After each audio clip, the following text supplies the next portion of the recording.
Over the course of 40 chapters, the book of Exodus tells a story of enslavement to freedom, of oppression to liberation. Exodus opens with an account of life in Pharaoh's Egypt. In Pharaoh's Egypt, the Israelites were stripped of their freedoms and forced to perform bone-crushing labor.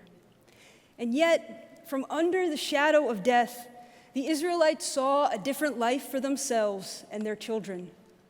After 400 years in slavery, the Israelites leave Egypt, and we watch as a mixed multitude of former slaves reimagines their purpose and builds community in the wilderness. The Exodus narrative is a story of human resilience and innovation, a story about a downtrodden and devalued people who build networks of care and support and remake their world into one in which every life has infinite worth and divinely imbued dignity. Beyond an answer to how we are supposed to live our lives, the Exodus narrative inspires in us an enduring set of questions. How can we imagine for ourselves and our children and our communities new and different ways of being in the world? What do we need to sustain and nourish thriving and flourishing networks of mutuality and support as we walk through all of life's wildernesses together?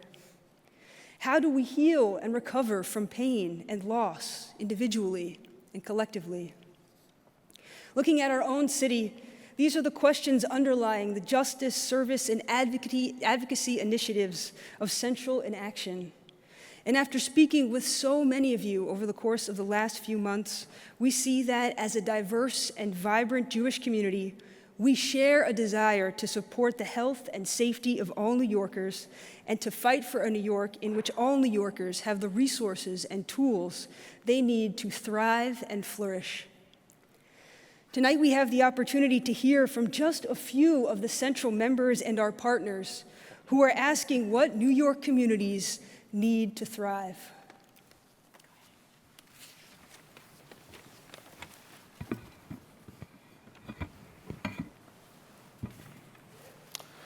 Hello, my name is Saquon Prude. I'm the program director for Emmaus House.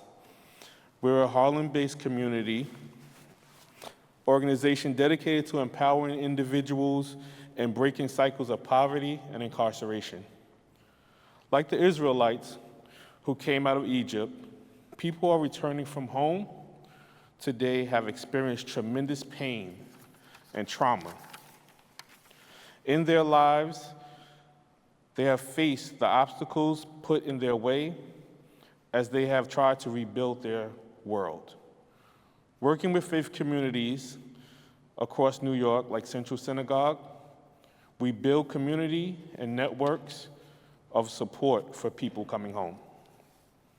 My name is Jocelyn Markowitz, and I'm a Central member who has been proudly working alongside fellow congregants and the inspiring team at Emmaus House Harlem. Their Coming Home program is a life skills empowerment program that supports men and women as they return from jail and prison. Through Emmaus House, we build transformational partnerships between Central members and the Coming Home cohort. I've learned from my partners that common experience is not required to build a shared community. I've also learned that the steps that lead to the transformational change needed for individuals to thrive can often be very simple. For example, helping someone build a resume, which empowers them to tell their story and highlight their skills so they can pursue professional goals. Or assisting someone who doesn't have a computer or access to credit obtain a DMV ID so they can travel to an out-of-state employment opportunity. Or identifying sources of scholarship for an individual who earned a Bachelor of Science degree while incarcerated, but needs to pay for an additional certification course to earn a meaningful wage and support their family. Our Central community has made lasting and long-term relationships in this program. One of those is with Alex Anderson, director of the Reentry Theater of Harlem, which now meets here at Central. When we share this beautiful space with an innovative, arts-based trauma healing program like the Reentry Theater of Harlem, we are building genuine and lasting partnerships for change, creating another sacred space where we can all learn and build thriving community together. There are a million of New Yorkers who have been touched by incarceration. What does someone coming home from jail or prison need to heal, to thrive, and to rebuild their world? When people coming home and their families that have the need to thrive, we build a stronger and healthier New York together.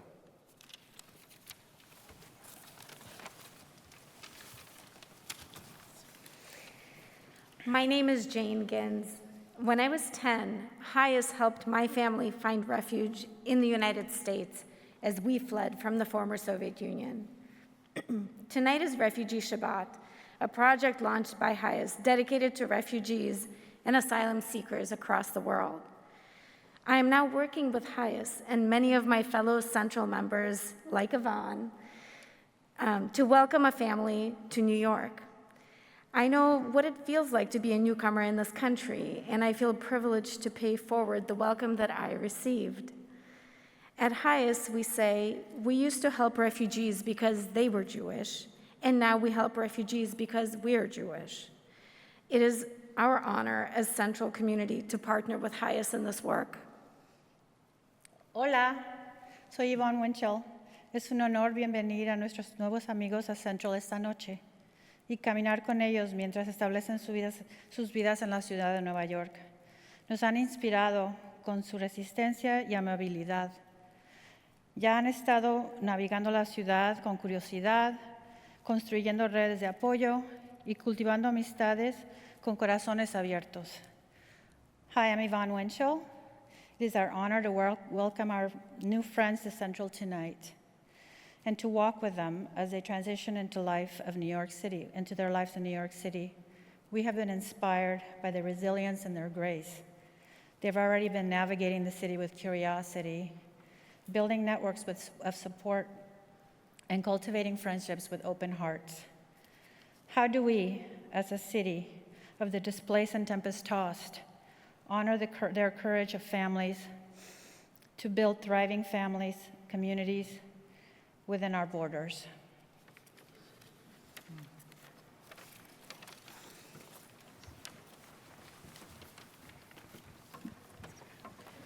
We are a few of the members of the Central Climate Initiative, a group of climate-concerned teens from Central Synagogue.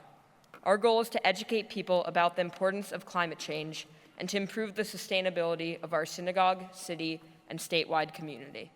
Our polluting practices are ingrained in everything we do, and therefore require a multifaceted approach to begin addressing the crisis. Internally at Central, we have installed grow towers in our community house lobby across the street, while also supporting and lobbying for city and statewide policy in our broader New York community. How will we, as a state, support communities that have been disproportionately affected by climate change and pollution? How will we rebuild our cities to be more sustainable and able to withstand extreme weather events? As we feel the effects of the climate crisis and prepare for what is to come, we know that asking what New York communities need to thrive today is insufficient when we need to be asking what we'll all need to flourish in an uncertain future.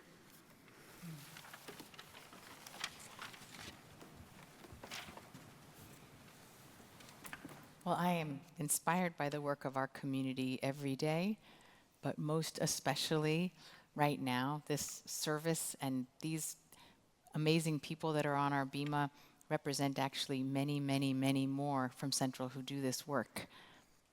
They've stepped forward to engage in some of the most pressing issues of our city, our planet. They live out our Jewish values of preserving dignity, investing in human flourishing and safety.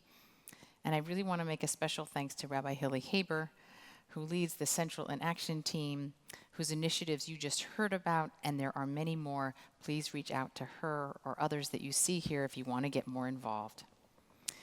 When I have the occasion to thank our volunteers, whether they are involved in the projects you just heard about, or the breakfast program, or English in Action, or Mentors Matters, or many others, you will inevitably hear them say, "No, don't thank me. This is reward enough." They have found so much from so much learning and inspiration from helping those who are striving for freedom, rising to their potential, finding a safe harbor. As Jews, we know what it was like to be in the narrow places, whether it was in ancient Egypt or today's Ukraine. We have a responsibility to help when we can. When we were building the Mishkan, which is completed here at the end of Exodus this week, the Midrash says that Moses blessed the people with these words: "May it be the will of God that the Shekhinah rest upon the work of your hands." He quotes the psalmist, "Ma'aseh yadenu koneneu." May the work of our hands be firm, stable, strong. What Moses is saying is, may this Mishkan, this holy place, endure. May the values it embodies be held close by the next generation, which we know they are. May the community we are building here in the wilderness be the legacy that we co-author with God. So as we finish up the book of Exodus and we finally leave Egypt and come into freedom, may we ensure that all people in our city and communities have the opportunity to flourish and thrive and also find freedom. Amen.